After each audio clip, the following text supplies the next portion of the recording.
And for more insights now, let's speak with William Lawrence. He's Professor of Political Science and International Affairs at the American University.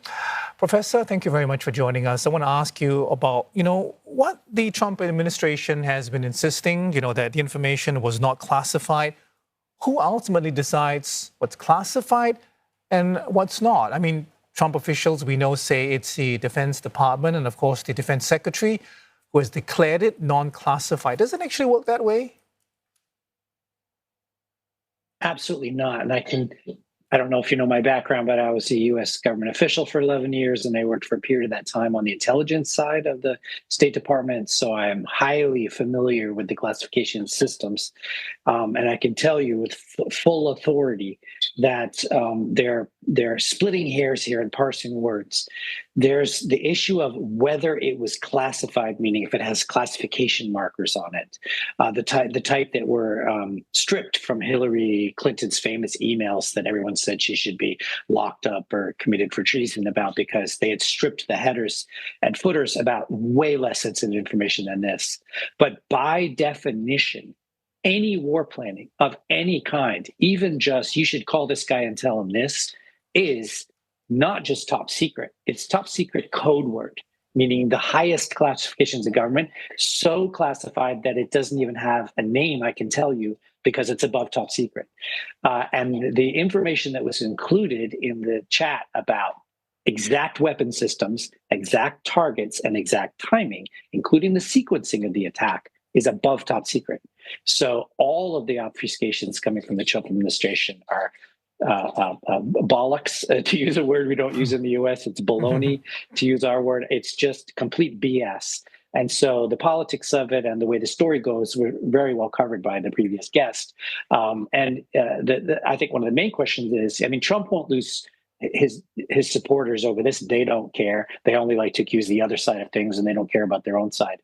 But in terms of the foreign policy establishment, foreign leaders, the Democrats, people like Bolton, who is Trump's national security advisor, they're outraged. Like, I'm outraged. And so where does outrage go? Outrage goes to making it harder for Trump to do things. And I think from the perspective of a U.S. citizen here and others, I mean, we're looking at Trump savage the government, ravage the government, fire tens of thousands of people, and violate, many dozens of U.S. laws in doing it, including emptying out the Pentagon and emptying out the foreign policy establishment.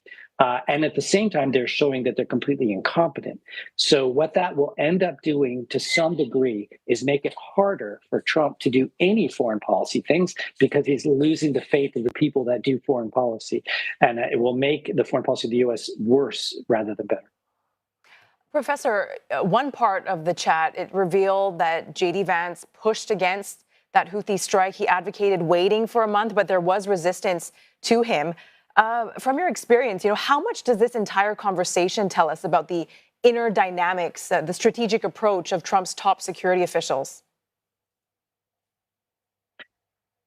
For me, as a political scientist on the inside here in Washington, that was the most interesting aspect by far, because it gave us insight into the difference between people's public personas and private personas when it comes to advocating. And I think, even though I completely agree with your reporter that those three people are the most in trouble, that everybody had said revealing things. And I think the portrait we got of J.D. Vance, sort of at one side of the spectrum, is that he's really more of a dove than a hawk.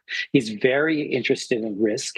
He's very interested in all the consequences of U.S. actions internationally, negative consequences, and he's a better advisor than we realized. On the other end of that spectrum, we found that Stephen Miller is a much bigger idiot than we thought he was, because he's basically saying that if the U.S. does this on behalf of Europe, hitting the Houthis in order to free up 40% of the European economy whose the goods flow through the Bab el-Mandeb Straits, that the U.S. should extract concessions from Europe in exchange for helping their economies, which is this odd, predatory style that the Trump administration often has when it comes to, making Ukraine give up minerals in order to get defended, or taking Greenland or taking Alberta, Canada, because they've got minerals. This sort of transactions by bullying approach to foreign policy, and grabbing other people's resources. You remember Trump famously said, if we help Iraq, we need to take all their oil.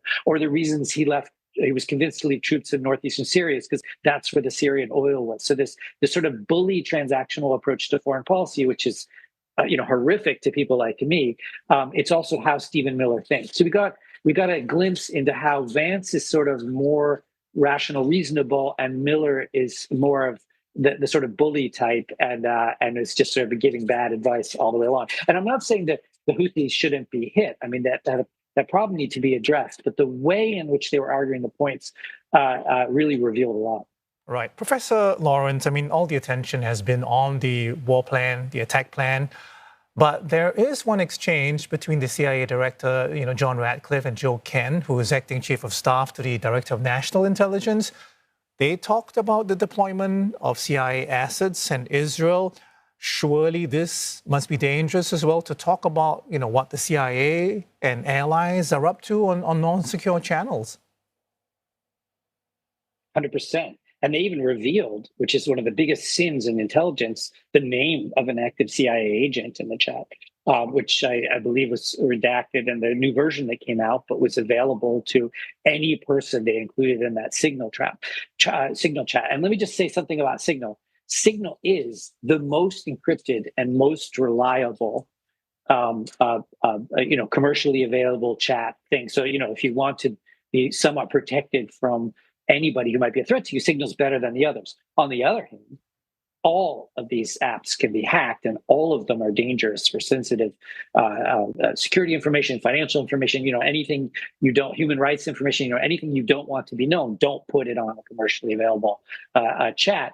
And in terms of CIA assets, in terms of all of that, that's just outrageous for the intelligence community. Let me tell you one thing that I think about in this case. You may remember Chelsea Manning releasing 200,000 State Department cables, as part of that big release before the Arab Spring, where, he was mad about Iraq and Afghanistan, but he released 200,000 diplomatic cables from around the world, many of which revealed the names of people who were providing information to the United States. Thousands of people's careers were affected. People lost jobs. Lives were put at risk. People had to leave their countries and their families because of what was revealed. And this was just information about, a newspaper editor that told the Americans this or that.